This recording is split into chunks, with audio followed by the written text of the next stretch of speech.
This is Karen Mercer, part two. Part two. You know, I thought about it, and I thought about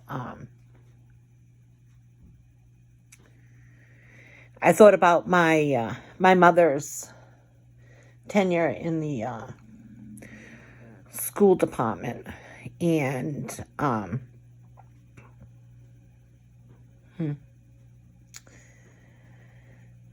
you know, as soon as school would end, she was preparing for the next year. And the program that she did was a toy lending program. And some of the toys were pretty bad. So, without fail,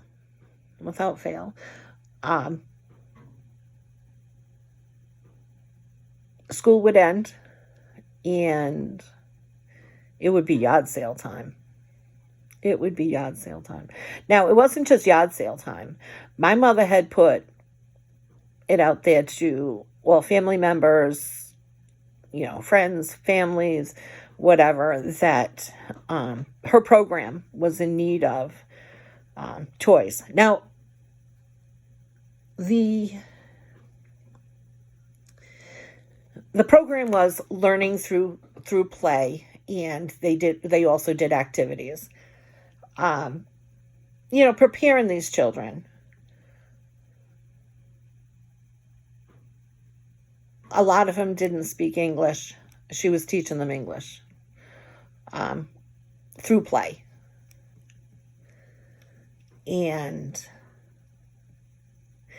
so school would end, and back in the day, it was, I believe it was the Pawtucket Times, would list all the yard sales. And any of those yard sales that were listed that said toys, books, we were at them first thing. And so through the summer, she was constantly replacing toys, because you can imagine, by the end of the year, the Winnie the Pooh puzzle, the big wooden puzzles, would be missing a piece. So she would have a list of the things that she just wouldn't bring to a house, or whatever. And, books, if they were doing a Clifford activity, it was a Clifford book would go. And, Clifford did a lot of things. Clifford had Halloween and Christmas, and, he went to the beach.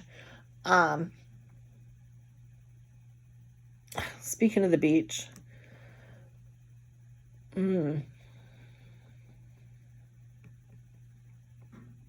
anyway, my mother would bring sand in a big container and a blanket and everything that would go with a beach theme to the home. And they would talk about the shells, and they would talk about the water, and they would talk about the sand and how you can build castles. And because a lot of these children had never been to a beach. They didn't know what a beach was. Or that when Ringling Brothers circus would come, my mother knew that these kids couldn't afford to go to the circus. So my mother brought the circus to them in the way of, it was... they would talk about all the animals and what you might see, and might see a clown, and all these different things. And she even brought circus peanuts for these children, just to make it that added touch. When my mother did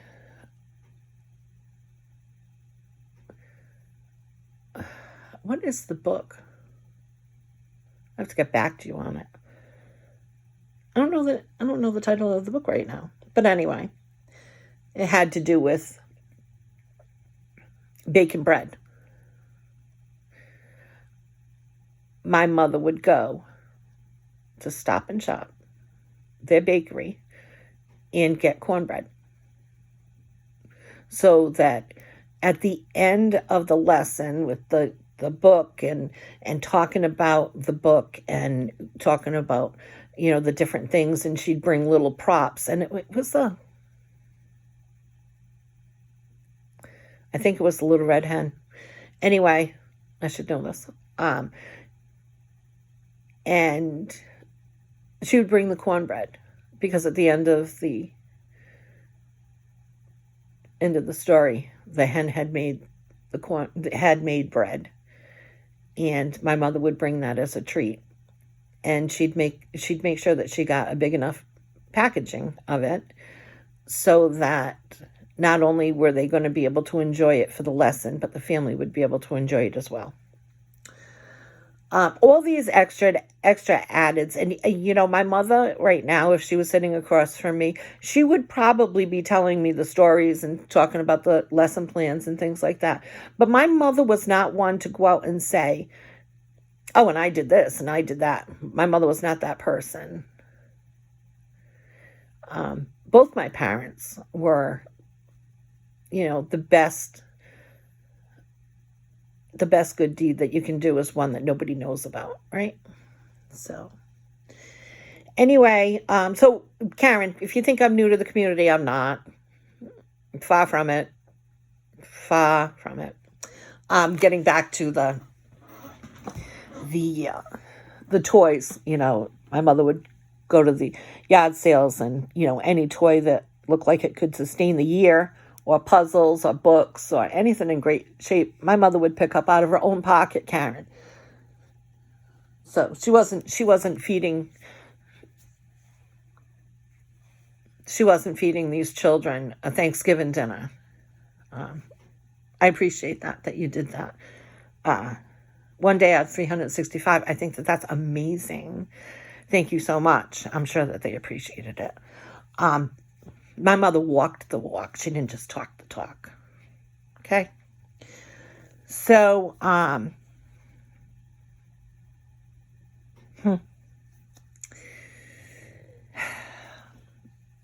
anyway. So, Karen, now let's get to your husband.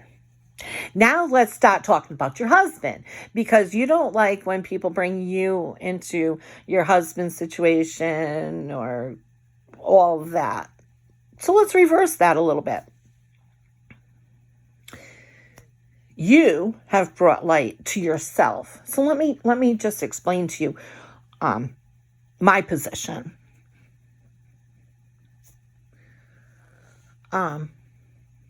Sometimes I travel in a wheelchair. Sometimes I wear oxygen. Mostly now I'm on the oxygen. I've stepped it up with having to have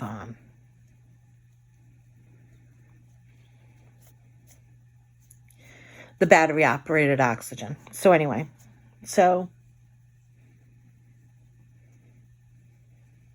but you might have seen me, because I've been around for about 11 years now, Karen. And I believe that I've seen your husband for those 11 years. He knows the story. And if you don't, you'll be reading about it. But there's a lot of little things off to the side on my story. Okay. My son passed away 11 years ago. And what I have been through in the last 11 years will be depicted in a story in the news. Because we've really stepped it up this past year. With my arrest. In case you didn't know, Karen, I was arrested.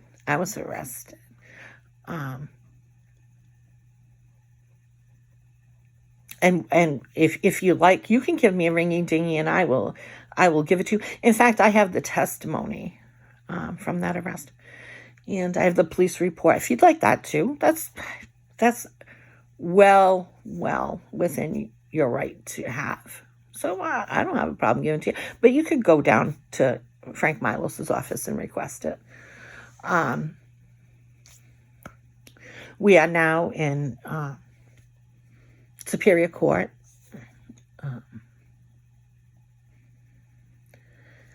Yeah. I mean, and you probably know, because your husband knows, that James Bano, his police officer in Pawtucket, another upstanding police officer in Pawtucket, he sent people to my home to do harm to me. So you know how you were, like, hurt?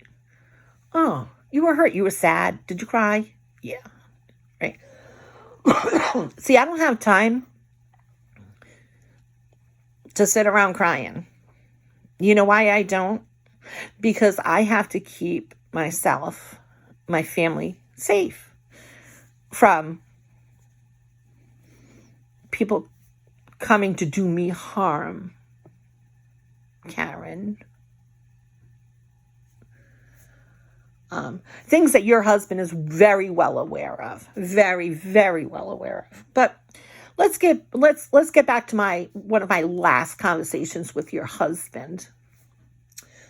I think that you had said, is what's going to come out of your mouth going to be hurtful, helpful, truthful, those types of things. What do you think, Karen, at my 56, 57-year-old mark in this world, right? A mother, a wife to a wonderful husband. I have a wonderful husband. I was a daughter. Both of my parents have passed. But I mean, I'm an adult. I'm an adult woman. Oh, besides being an adult, I'm an adult woman. And to have someone's husband, yours, ask me, as an adult woman, married woman, mother, 50-something years on this earth, to have your husband ask me if I'm busting his balls. It goes back to that article, where you're so upset, where you were included. Would you talk to, or would you whatever, to your wife or your daughter that way, or I don't know what the bullshit was, but does your husband say that to you? Does your husband say that to you? My husband has never once asked me if I was busting his balls. Mm-mm. In fact, as a grown woman, I've never had a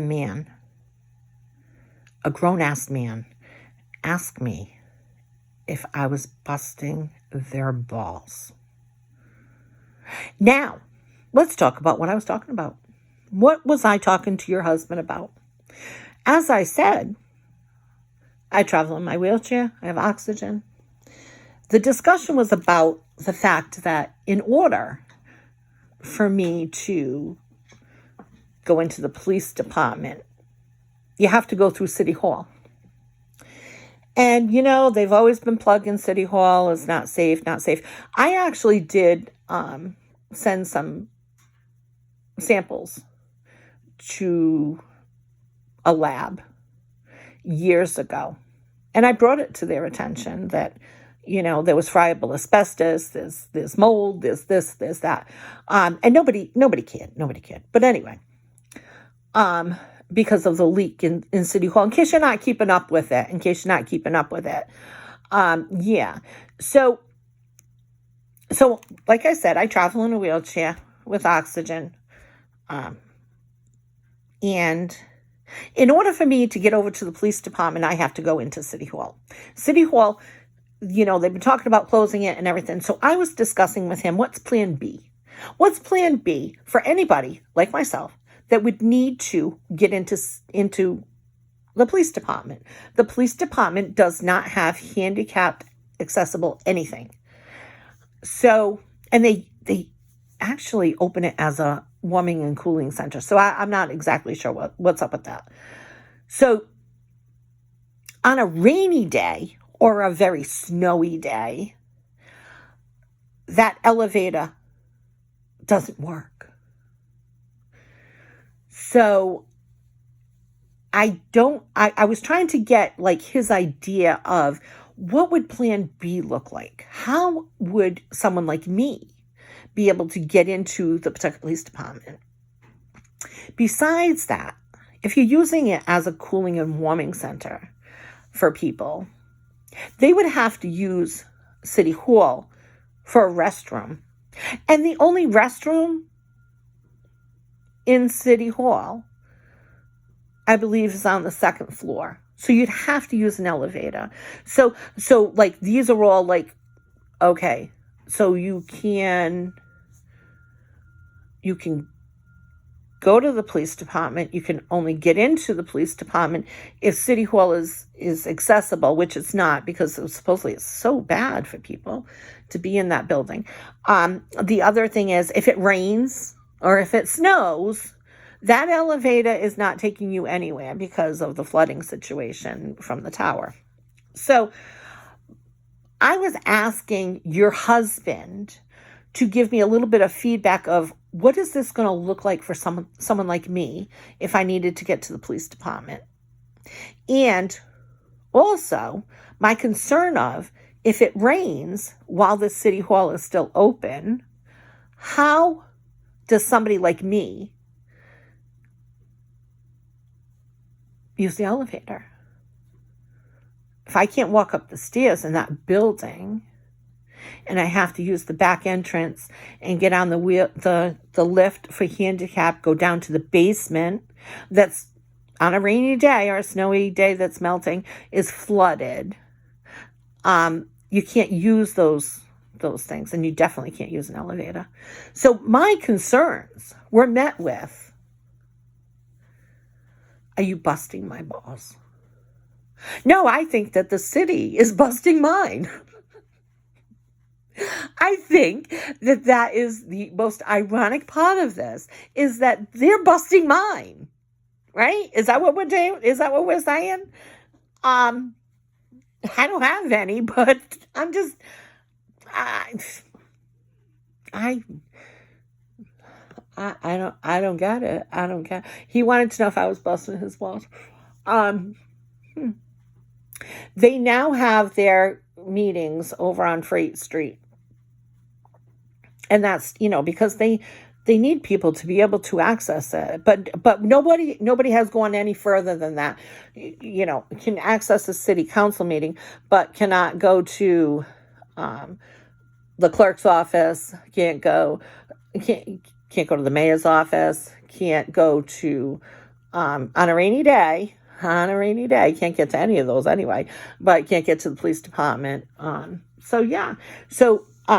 Your husband's opinions on things, ever since that day,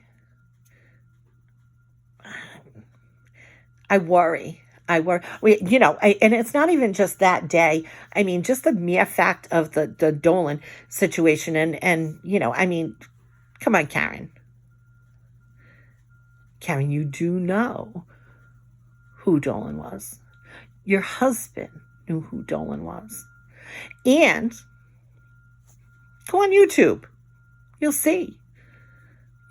And, I'm sure that, your husband is probably going to be called in the Dolan situation, after he shot Dominic. Do you know Dominic? Karen, do you know Dominic? He's a good kid. He's a real good kid. Anyway, and I didn't know him before the shooting, but all of what I did before the shooting is the most important part, and it's all well documented. In fact, like I said, if you want to see your husband sitting right there listening to what I had to say, was he listening? No, I don't think he was. I don't think he was. But anyway, and then of course he ends up shooting Dominic. So I'm guessing that, I mean, who knew that Dolan was a problem? Your husband. Probably you. Anyway, so yeah, I mean, I was pretty vocal about what was happening, and in case you weren't aware, well, I'm sure you are, that Daniel Dolan was beating people, minorities in the city of Pawtucket while being a police officer, and then shot Dominic Vincent. You know Dominic, right? Do you know Dominic? You know the Dominic family. They're a nice family. Anyway.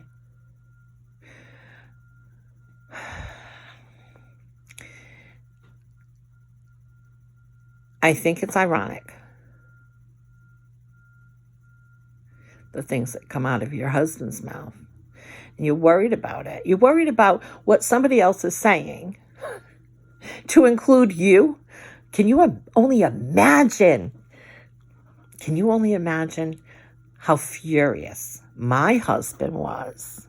Well, how furious would your husband be if another married man, a man in general, how would he feel if my husband asked you if you were busting his balls? Like, do you understand that? Do you teach that when you're in school? I mean, like, is that the kind of conversations that are happening? Because if you have teachable moments, fucking teach them at home.